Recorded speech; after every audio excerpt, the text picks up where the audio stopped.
Alright guys, we're gonna do another shorty tonight. Today's film is Hereditary.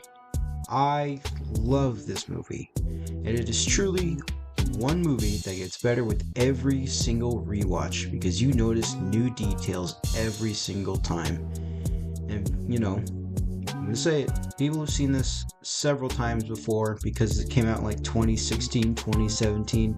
Y'all know what I'm talking about. This whole movie, it's got an atmosphere that just takes forever to grasp because you don't know what to talk about or like what you're seeing unless you watch some guy doing like this video essay of like, yes, this is why they actually had to include this.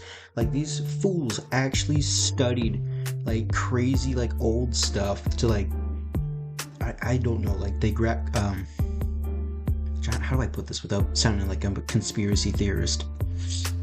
They just grabbed all sorts of stuff they could and they threw it into this, and like that's pretty crazy. Like I think that guy Wendigo did a video on this. But anyway, the general gist of this movie is that a family has very deep and direct blood lines to this demon called Paimon, who keeps terrorizing this family as the grandmother dies.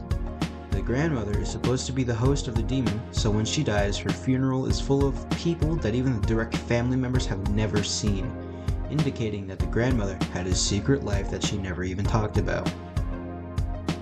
So, the demon tries to take hold of the little sister of the family, and I, for one, think that's just super weird because, like, okay, so are we supposed to assume that they are like this demon queen king lady? But family kind of thinks the same thing because they're like, oh yeah, no, she's freaky, she's got some weird interaction with the world, she's harmonizing with it. But unfortunately she gets decapitated when she stuck her head outside like a dog when she tries to get some air when she's having this horrible allergic reaction because her brother was trying to get lucky and took her to a party that had peanuts on cake, and he gave it to her knowing or not knowing it had peanuts on it, even though it very clearly had peanuts all over it. But anyway, with the demon's prime host dying, it tries to grab a hold of the brother, succeeding by the way, and tormenting him by showing him horrifying visions, dreams, making him hear things, and just generally ripping his family apart.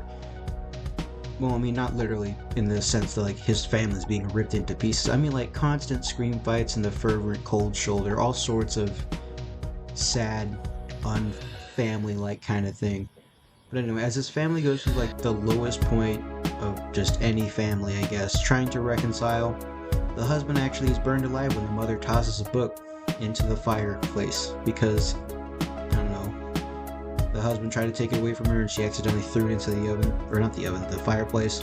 And apparently his blood was like bonded to the book or something, and the bro becomes like this big old Roman candle, just sparks up and dies on the floor. The mother ends up getting to a point where she's like crazy and possessed and chases her son up into a tree, and it's kind of interesting because like there's one scene that's like pitch black and you see her like crawling on the ceiling, and then she like comes down and chases him out the house, and like I said, he chased up into like this tree house. One thing I will say was so weird was like it's full of scary naked old people that just give him a crown, hailing him and praising the demon, signaling that his life has been given up and is now the new host of this demon, making this the end of Hereditary. This is the end of the movie, and I loved it. This movie is so tense, and out there, I just don't know how to explain this. I mean, like, I had to watch so many video essays to explain symbolism of like scenes, items, and imagery. So like, next time when I decided to watch the movie again, I'd be able to feel the fear of just how much these people studied. Like, I can't remember what that guy Zach Bagans calls it. I think he calls it demonology or something like that. But it's like they just study everything about it, and they're like, oh my gosh, let's use that for our horror movie, in which they did. And oh my goodness, it just makes the movie even more insane every time you watch it. I know it sounds like I'm blazing right now, but it's such a good movie. You need to watch this yourself. I'm not going to tell you where to find it, That's your own little journey. But anyway, that's the end of this short video, and as always, I hope you enjoyed. Bye.